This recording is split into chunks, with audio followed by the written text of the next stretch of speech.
৭১ সাল থেকে।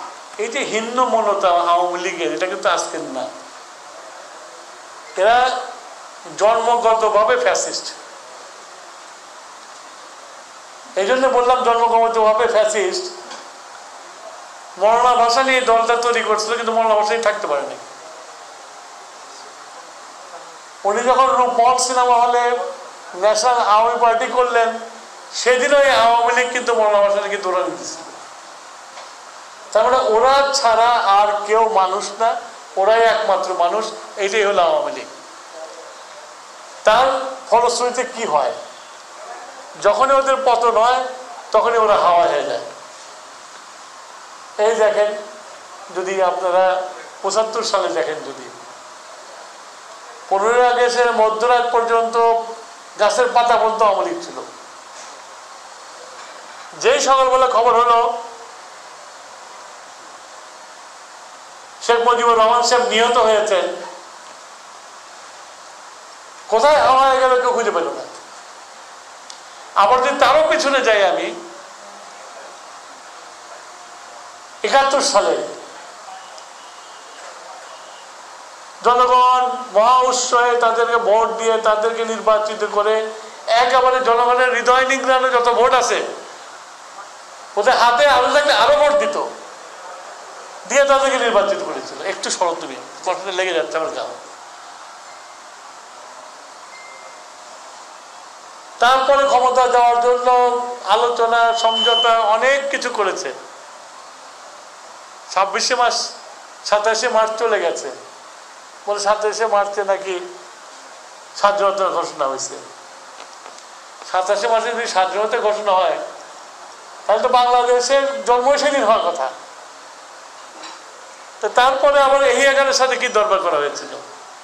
27 মার্চের ভাষণটা যদি আপনারা লাইন বাই লাইন দেখেন, নিশ্চিত এই বক্তৃতার শ্রেষ্ঠ বক্তৃতা, এটা অস্বীকার করার কিছু নাই। এই বক্তৃতা শুনলে মানুষের লোম দাঁড়ায়, যে আমারও লোম দাঁড়িয়ে গেছে। আমি যখন ছিলাম মাঠে উপস্থিত ছিলাম, আমি ইয়াং ছেলে তখন, কিন্তু ওই বক্তৃতার মধ্যে সমঝোতার কথা ছিল, বারে বারে সমঝোতার কথা ছিল। ওই শেষে যে এবারের সংগ্রাম মুক্তির সংগ্রাম এবং স্বাধীনতার সংগ্রাম, জয় বাংলা জয় পাকিস্তান, তো এইটা তো স্বাধীনতার ভাষণ হলো না। উনি বলছেন আসুন বসুন আলোচনা করুন, পার্লামেন্ট ডাকুন, ক্ষমতা হস্তান্তর করুন।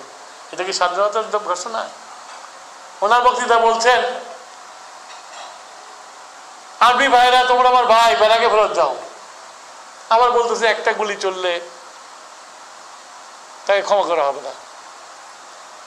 তো সেই ভাষণ দেওয়ার পরে যখন 24 মার্চ রাত পর্যন্ত আলোচনা চালালো, ওনাকে জিজ্ঞাসা করলো আলোচনা কেমন হচ্ছে? ভালো হচ্ছে। ভালো না হলে আলোচনা করছি কেন? এটা সব তো দেখা, শোনা না দেখা। তারপরে যে 25 মার্চ রাত্রে আক্রমণ করলো নিরীহ বাঙালি, নিরস্ত বাঙালির উপরে, আওয়ামী লীগ নাই, নাই তো নাই। এই 7 কোটি মানুষ কি করবে? 7 কোটি মানুষ কোথায় যাবে? কার কাছে যাবে? কোন আশ্রয়ে যাবে? এমপি এমএলএ কেউই নাই, সব ভেঙে গেছে। ওদের ভাগার অভ্যাস 71 সাল থেকে। আবার এখন দেখেন নাই, আবার থেকে থেকে হঠাৎ করে 2-1টা মিছিল বের করে। এটা আমাদের দোষে, এটা আমাদের দোষে, কেননা তাদেরকে ভরণ পোষণ আমাদের লোকজনই করতেছে, সেই জন্য সাহসটা পায়।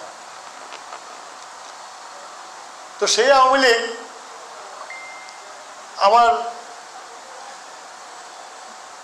ওই সিরাজগঞ্জ সমিতিও ওইটা করেছে, এখন আর আসে না। কবে কিছু কিছু লোক আমি জানি তারা ঘোরাঘোরা করে। এখানে যারা সাংবাদিক ভাইরা আছে, তোমরা 100-150 জন আছো, ওই অফিসটা তো ওই বিল্ডিংটা তোমাদেরও তো, তোমরাও তো মালিক। তোমরা কচুরি বোনার বলে বেশি বলো কেন? তো ওখানে যে বলো না কেন আমাদের একটা অফিসের রুম দেন।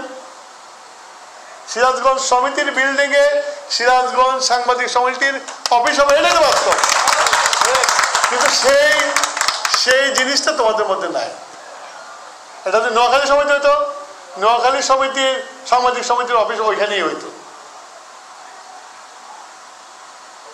এটা কারো বাপের সম্পত্তি না, আওয়ামী লীগের বাপের সম্পত্তি না, এটা সিরাজগঞ্জের সাধারণ নাগরিকের জন্য করা হয়েছিল।